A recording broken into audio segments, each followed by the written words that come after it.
भोला पे कले भोला पे छौड़ी 20 बात गे तोरा मिलतौ दूल्हा झकास गे कले भोला पे छौड़ी 20 बात गे तोरा मिलतौ दूल्हा झकास गे जे छौड़ी ढारल कई जले ओकर टूटलै नै भोला से आस गे कले भोला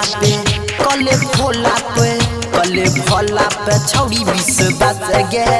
तोरा मिलतौ दूल्हा झकास गे कले भोला पे छौड़ी 20 बात गे तोरा मिलतौ दूल्हा झकास गे तोरा मिलतौ दूल्हा झकास गे मटियार कला सीतामढ़ी तोरा मिलतौ दूल्हा झकास गे गणपति रिकॉर्डिंग स्टूडियो भवानीपुर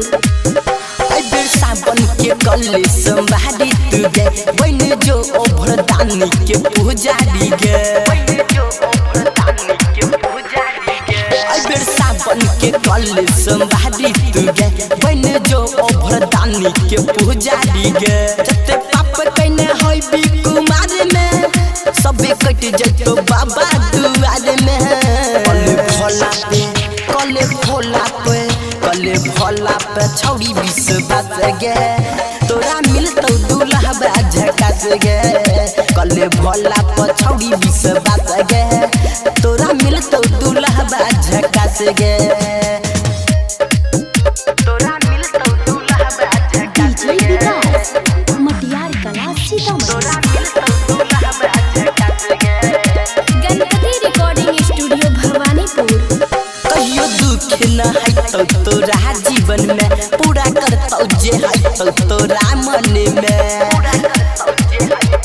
हे गए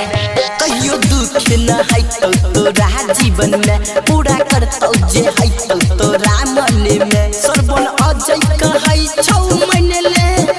होई जइबी सफल एतने जनले कले भोला पे छौड़ी 20 बात गे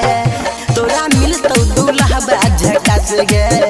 कले भोला पे छौड़ी 20 बात गे तोरा मिलतौ दूल्हा झकास गे